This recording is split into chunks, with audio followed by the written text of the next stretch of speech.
Otto Preminger had an awful reputation as a tyrant on the set, one who could be especially rough on actresses. Gene Simmons hated him.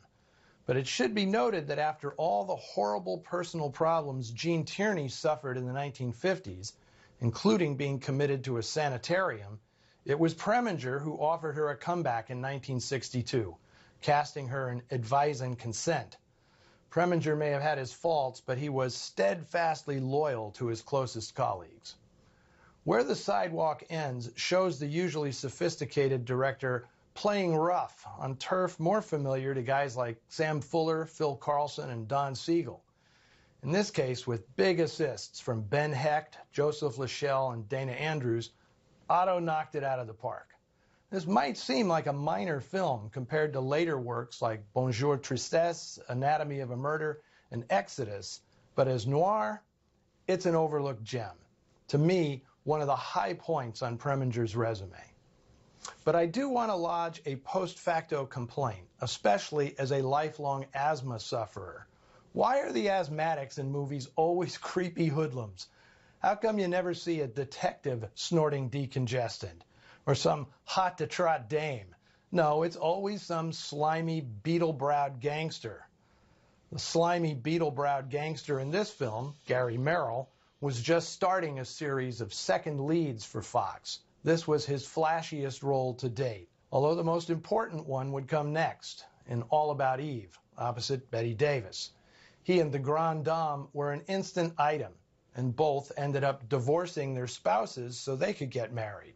That was a tempestuous 10 years, ending in divorce. Craig Stevens had been in Hollywood about 10 years, but hadn't accomplished much beyond marrying Alexis Smith. It'd be 8 more years before Stevens left his mark in pop culture, playing Private Eye Peter Gunn. The popular TV show transformed the image of the Private Eye from a rumpled shamus who never gets the girl to a big city playboy who beats the dames off with a stick. A very cool show, created by Blake Edwards and featuring a terrific theme by Henry Mancini. The show made Stevens' career, even though it only ran for 4 years, from 1958 to 1961. And let's not overlook Ruth Donnelly, who just about steals this picture, dishing out a ration of spicy Ben Hecht dialogue. What's the matter? I'm trying to help you. You don't know how to make love, so I'm making love for you. Her exchanges with Dana Andrews are reminiscent of The Front Page in 20th Century. Hit plays Hecht wrote in the 20s and early 30s with his partner Charles MacArthur. They were crammed with wisecracking dialogue and colorful characters Hecht had gleaned from his days as a newspaperman in Chicago. When he got to Hollywood in the late 20s, Hecht practically took the place over, becoming the most prolific and highest paid writer in town. He wrote original and adapted screenplays by the barrel load and did uncredited rewrites on major films like the 1937 version of A Star is Born, The Hurricane, Angels with Dirty Faces, Stagecoach, and most famously, Gone with the Wind. And the amazing thing was, he had utter disdain for it. His own taste ran to artier things, including some bizarre films he produced and directed himself, outside the studios. Pictures like Crime Without Passion, The Scoundrel, and Spectre of the Rose. But he loved taking Hollywood's money and turning the hack work around in incredibly febrile bursts.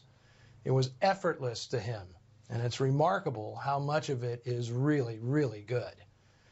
And lastly, I point out the ferret-faced dress designer in one scene. He's not an actor.